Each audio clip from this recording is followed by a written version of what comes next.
Hello, everybody, and welcome back to the Quiet Fire podcast. Today, I want to sit with something a little hard. What happens when you care about someone, but they can't love you in the way that you need? What happens when you're growing, healing, evolving, and they're stuck, or distracted, or simply not on the same page? What happens when they're not bad people, just not your people? Not anymore. This is for the moments that you stayed longer than you should have, for the people you keep making excuses for the versions of you that shrink in order to stay connected. Let's talk about the quiet heartbreak of loving people who can't meet you where you are. And I want to start by prefacing that this is not directly impacted towards romantic relationships. This can be towards people of any kind of relationship, friendships, family members.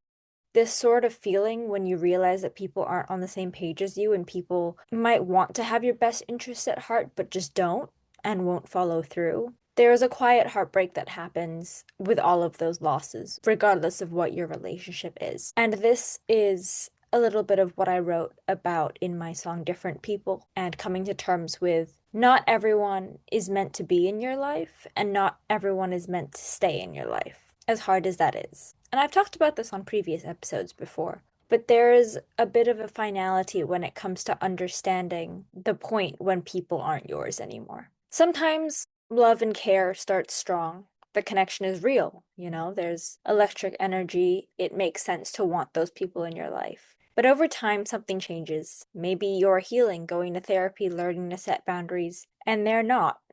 Or they say they are, but their actions don't show it in the same way. Maybe you've outgrown the patterns you built the relationship on, but they're still playing by the old rules. You're here now, standing in your truth, showing up fully, and they're still stuck in their fear, their comfort zone, their silence. It doesn't mean you're better, but it does mean that you're in different places. And no matter how much you try to bridge that gap, sometimes they don't want to cross it. We're told that love conquers all, that if you care deeply enough, that you work hard enough, things will work out. But here's the truth. That's not always enough. Not if they don't respect you. Not if they don't listen. Not if they make you feel like you're too much or not enough, depending on their mood. You can love someone with your whole chest and still not have it be able to last. Because love requires more than just a feeling.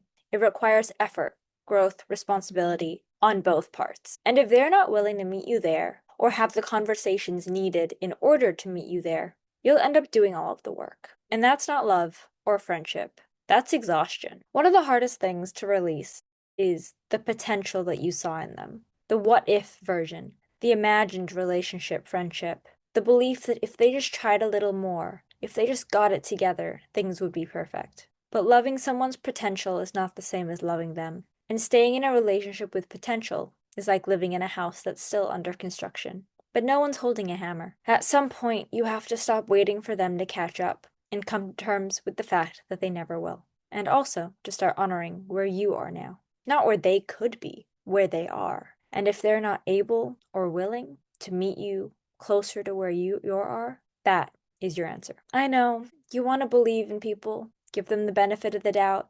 You want to hold space for their becoming. You want to wait because maybe they just need more time and more space. But here's the hard truth, and it's something that I've had to learn a lot this year as well. Sometimes the most loving thing you can do is to walk away.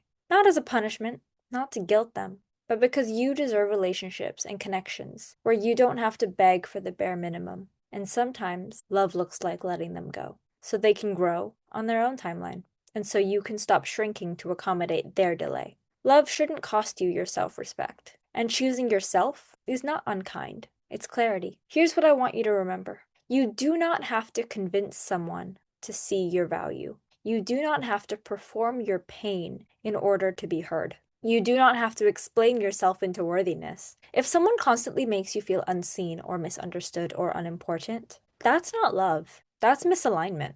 The right people, they won't need a PowerPoint presentation on why you deserve effort. They'll just show up. And you'll stop feeling like a burden just for existing. You deserve to be met in your fullness, to be loved for where you are, not just where you used to be. You deserve someone who says, I see how far you've come. I want to meet you here. Not someone who clings to the past version of you, or drags you back into cycles you fought so hard to leave behind. You are not asking for too much. You are asking the wrong people. and you are allowed to walk away from the almost, from the half effort, from connections that feel more like confusion than clarity. So if you're listening to this with someone in mind, someone you love deeply but who just doesn't show up for you the way that you need, I hope that you can give yourself permission to stop waiting. You can love them and let them go. You can honor the connection and still choose yourself. You can carry the memories without carrying the weight of being unmet. You deserve a love that rises to meet you, and until that love arrives, be that love for yourself. Thanks for holding space with me today. And as always, you are loved, you are amazing, and I thank you for being here.